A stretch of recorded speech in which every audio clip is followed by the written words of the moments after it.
I'm Ryan Gore. I'm a recording engineer and producer, and I'm here to talk to you about sound in the studio.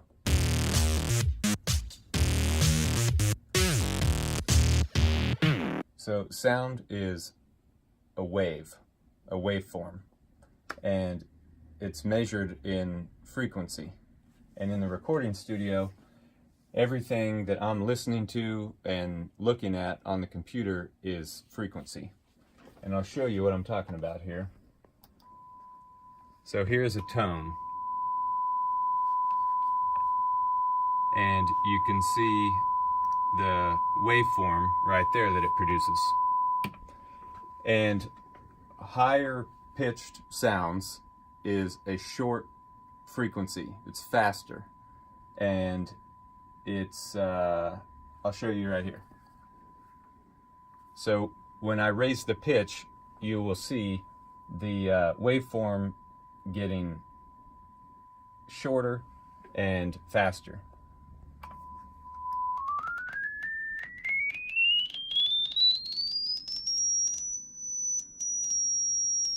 And the same when I go to a lower frequency, and all I'm doing here is changing the frequency to raise the pitch or lower the pitch. And when I go to a lower frequency, you'll see the waveform is actually long. So let me show you that.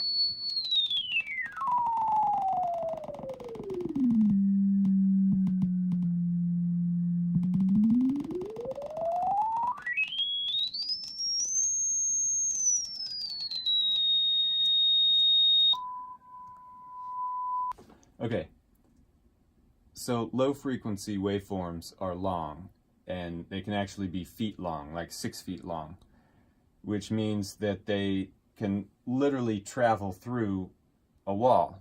So we've all heard music coming from the next room or outside of a house. So it probably sounds like this. You're only hearing those low frequencies. That's what it sounds like in the house.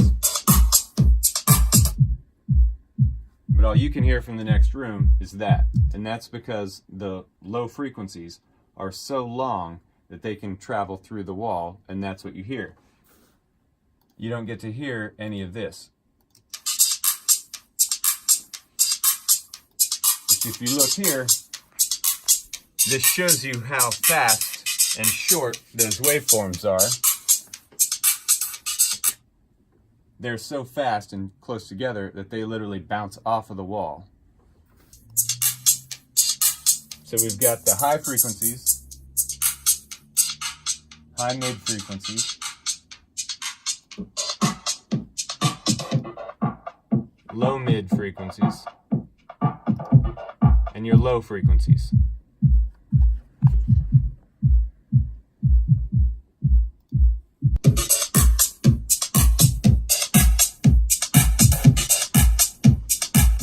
So you can see here the high frequencies and the kick drum in the low.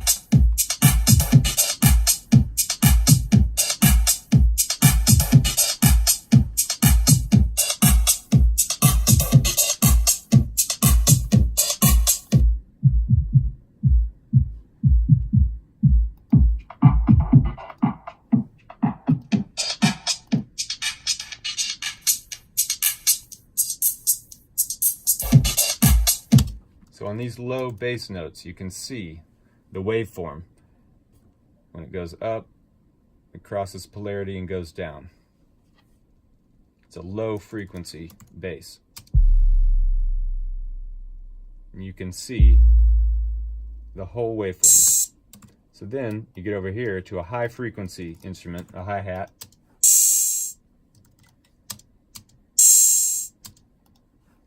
Here's a low. You can zoom in, you see the whole waveform. And you got a high. See how tight, close together it is? When the pitch changes, it's a higher frequency. If you'll notice here. Low note, higher note, higher frequency.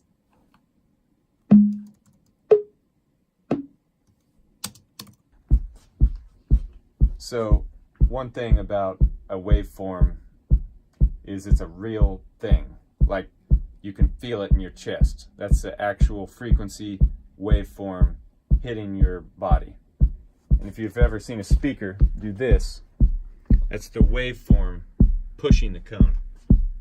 Okay, so I'll give you a quick tour of the studio. This is the control room. You've got speakers, computer. When you come in here, this is where the singer stands right here. The microphone. They're in headphones, so everything they sing in here then comes into the computer in there. Okay, so I'll show you the studio isolation. So we've got the track here. That's what we hear in here. And then the singer comes in. We close this heavy door. So you lost all the high frequencies, just because those low frequencies can come through the wall. And these panels up here, this foam on the other side of this fabric, and that is to absorb any reflection bouncing off of the ceiling or the walls. And there's a foam just on the walls in different spots, and that's to absorb and stop the frequencies from bouncing off and reflecting back, which could be an echo. Okay, so this here is called an oscilloscope, and that measures waveform. We don't use that in the studio at all. It's for nerd scientists.